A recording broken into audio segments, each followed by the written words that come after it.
Top 5 Lessons of the Richest Man in Babylon. Lesson number 1. Pay yourself first. मैं दौलत की राह पर तब पहुंचा जब मैंने ये फैसला किया कि मैं अपनी कमाई का एक हिस्सा खुद रखूंगा। अगर तुम भी ऐसा ही करो तो तुम भी दौलत की राह पर पहुंच जाओगे। परंतु मैं जितना कमाता हूँ वो सब मैं ही तो रखता हूँ, क्या ये सच नहीं है? बिल्कुल नहीं है। क्या तुम दर्जी को पैसे नहीं देते हो? क्या तुम मोची को पैसे नहीं देते हो? क्या तुम भोजन पर खर्च नहीं करते हो? क्या तुम अपने शहर में बिना खर्च किए जिंदा रह सकते हो? तुम्हारी पिछले महीने की कमाई कहाँ है? पिछले साल की कमाई कहाँ है? मूर्ख, तुम बाकी सबको पैसे देते हो पर खुद को नहीं देते हो। बेवकूफ़, तुम अपने लिए नहीं दूसरों के लिए मेहनत करते हो। इससे अच्छा तो ये है कि तुम गुलाम बन जाओ और मालिक तुम्हारी मेहनत के बदले तुम्हें खाने और पहनने को दे दे। अपने खर्च को किसी और के लिए गुलामी करने जैसा देखना एक बहुत ही अच्छा कंपैरिजन है। जैसे देखिए, अगर आप 2000 रुपये पर मंथ कमाते हैं और 1000 रुपये रेंट दे देते हैं तो इसका मतलब ये है कि आपने आधे महीने अपने घर के मालिक के लिए काम किया है, क्योंकि आपकी कमाई के आधे पैसे आपके घर के मालिक ने रखे। इसे इस तरह से सोचें और ये आपके खर्च की इच्छा को हैंडल करने में ज़्यादा ईजी रहेगा। बुक में ये सजेस्ट किया गया है कि आप अपनी कमाई का एक हिस्सा खुद रखो। चाहे तुम्हारी कमाई कितनी ही कम क्यों ना हो, तुम्हें इसके 10वें हिस्से यानी 10% से कम नहीं बचाने हैं। तुम इससे जितना ज़्यादा बचा सकते हो बचा लो, पर इससे कम नहीं। तो अपनी कमाई में से एक हिस्सा सबसे पहले खुद को भुगतान करो। बची हुई कमाई में अपना खर्च चलाओ। दर्जी और मोची से इतना सामान मत खरीदो कि तुम अपनी बची हुई इनकम में से उसको भुगतान न कर पाओ। इसके अलावा तुम्हें बची हुई कमाई में से ही अपने भोजन, परोपकार और भी कई चीज़ों के लिए खर्च करना होगा। इससे ये पक्का होगा कि आप दूसरों के लिए गुलामी करने से पहले खुद अपने लिए कमा रहे हो। Lesson number 2. Man of action are favoured by goddess of luck. ज़्यादातर लोग अब्दुल कलाम, विराट कोहली, वरुण धवन जैसे दूसरे सक्सेसफुल लोगों को देखकर कहते हैं कि ये किस्मत वाले थे। वे लोग इन जैसे लोगों जैसा ना बन पाने के अलग अलग एक्सक्यूजेस देते हैं, जैसे कि इनके पास टैलेंट है, ये सही समय पर सही लोगों से मिले, या ये पैदा ही ऐसे हुए। वैसे ये केस कई सक्सेसफुल लोगों के लिए हो सकता है, पर यह ज़्यादातर के लिए तो बिल्कुल नहीं है। इन सभी को एक साथ लाने वाली चीज़ ये है कि ये एक्शन लेते रहे हैं। इस केस को इमेजिन करें, एक प्रोक्रेस्टिनेटर मतलब काम को टालने वाला और एक डूअर मतलब काम को करने वाला, दोनों को अपॉर्चुनिटीज़ मिलती हैं। आसान करने के लिए चलो ऐसा कहते हैं कि दोनों को सेम नंबर ऑफ अपॉर्चुनिटीज़ मिलती हैं। तो अब प्रोक्रेस्टिनेटर और डूअर दोनों के पास सफल होने के सेम चांस हैं। हालांकि उन्हें अब क्या अलग कर सकता है वो ये है कि वो एक कितने अपॉर्चुनिटी को ट्राई करते हैं। टाल मटोल करने वाला हमेशा कोई ना कोई बहाने बनाएगा। मैं आज अच्छा महसूस नहीं कर रहा, असल में आज बहुत थकावट भरा दिन था, नहीं आज वास्तु अच्छा नहीं है। और उसी तरफ डूअर उस अपॉर्चुनिटी को ट्राई करेगा और जितना हो सके उतने अपॉर्चुनिटी ग्रैब करेगा। इसलिए डूअर के लकी होने के और साथ ही साथ सफल होने के चांसेस प्रोक्रेस्टिनेटर से कहीं ज़्यादा होंगे। पर इसका लक से कोई संबंध नहीं है, बल्कि पूरा का पूरा संबंध काम करने से, एक्शन लेने से। Lesson number 3. Wealth is not a matter of income. कल आप में से कितनों के पर्स खाली थे? हम सब के ही। परंतु आपकी आमदनी समान नहीं है।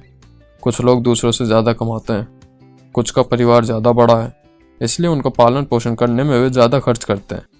परंतु आमदनी और खर्च अलग अलग होने के बावजूद आप सबके पर्स एक जैसे खाली थे। अब मैं आपको इंसानों के बारे में एक असामान्य सच्चाई बताऊंगा। वह सच्चाई ये है कि जैसे जैसे हमारी आमदनी बढ़ेगी वैसे वैसे हमारे आवश्यक खर्च भी बढ़ते रहेंगे, जब तक कि हम इन्हें रोकने की कोशिश न करें। मैं ऐसे कई लोगों को जानता हूँ जो कि अच्छे खासे पैसे कमाते हैं, पर उनके पास बैंक अकाउंट में दिखाने के लिए कुछ नहीं होता। जब जब उनकी सैलरी बढ़ती है तब तब वह उसी हिसाब से अपने खर्चे को भी बढ़ा देते हैं। उनके पास अपने दोस्तों से ज़्यादा तो स्पॉटिफाई के अकाउंट्स होते हैं, और जब थोड़े ज़्यादा पैसे होते हैं तब वो नई बाइक या कार ले लेते हैं जिनकी ज़रूरत है भी नहीं, बस सोसाइटी और आसपास के पड़ोसियों के जैसा या उनसे अच्छा दिखने की कोशिश करेंगे। ये कई मायनों में मूर्खतापूर्ण है, मुख्य रूप से क्योंकि ये बहुत बड़ा रिस्क है जो बदले में आपको पूरी तरह से हथकड़ी लगाकर अपनी अभी की नौकरी में रहने के लिए बांध कर रखता है। अब आपको हर महीने सैलरी ना मिले तो आपके घर, आपकी कार और बाइक का क्या होगा? बस उसकी सोच सोचकर आप कुछ भी करने को तैयार होंगे जो आप करना भी नहीं चाहते होंगे। कोई फर्क नहीं पड़ता कि आप कौन है या आपकी डिग्री क्या है। हर किसी को income minus expenditure equal to savings का लॉ का पालन करना चाहिए।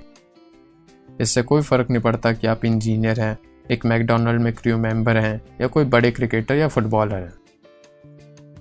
Lesson number 4, act when the time is right. अगर आपने पूरा एनालिसिस कर लिया है और अपने दोस्तों और परिवार वालों से अपनी रिसर्च में हर पॉसिबल कमियों के बारे में पूछ लिया है, तो उस अपॉर्चुनिटी पर काम करने से मत डरें। ग्रेट अपॉर्चुनिटीज़ रेयर होती हैं और उन्हें कभी भी मिस नहीं करना चाहिए। पर्सनल फाइनेंस और इन्वेस्टिंग के लिए कई बार इन अपॉर्चुनिटीज़ का मतलब ये होता है कि आपको अपने खर्चों पर और थोड़ी ज़्यादा कटौती करनी चाहिए। उदाहरण के लिए फाइनेंशियल क्राइसिस और 2008 और 2009 में स्टॉक मार्केट का कोलैप्स होना ऐसी अपॉर्चुनिटी लाया था जो सबके लिए थी, पर सिर्फ जिन लोगों ने उस वक्त अपनी सेविंग्स बढ़ाई थी और उस वक्त ज़्यादा इन्वेस्ट किया था उन्हें बहुत बड़ी प्रॉफिट मिला था। Lesson number 5, the power of passive income. एक बार जब आप रूल नंबर 1 पे योरसेल्फ फर्स्ट फॉलो करना शुरू कर देंगे तो आपके पास समय के साथ बहुत सारा कैश जमा हो जाएगा। हालांकि ये सब अपने आप अच्छा लगेगा, लेकिन आने के लिए अभी बहुत कुछ बेहतर भी है। जितनी जल्दी हो सके आपको अपनी मेहनत की कमाई को काम में लगाना शुरू करना चाहिए। पैसे के बारे में अच्छी बात यह है कि उसे आपकी तरह आराम करने की ज़रूरत नहीं है। आपका पैसा आपके लिए क्लास जाते वक्त भी काम करेगा, जिम करते वक्त भी और सोते हुए भी। ये मॉडर्न दिनों की गुलामी है और सबसे अच्छी बात यह है कि ये 100% लीगल है। ये वो है जो लोग पैसिव इनकम के रूप से बोलना पसंद करते हैं।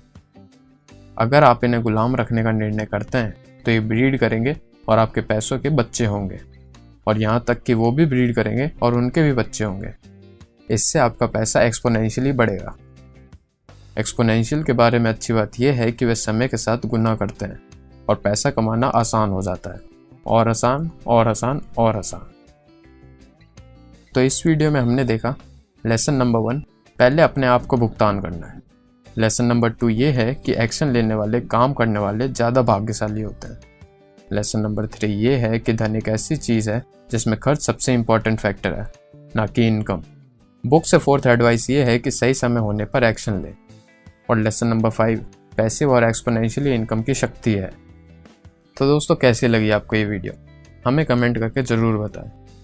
अगर आपको ये वीडियो अच्छी लगी तो इसे लाइक करें और शेयर करें, और ऐसे ही पैसों से रिलेटेड और इन्वेस्टिंग से रिलेटेड और वीडियोस देखने के लिए हमारे चैनल को सब्सक्राइब करें। देखने के लिए धन्यवाद।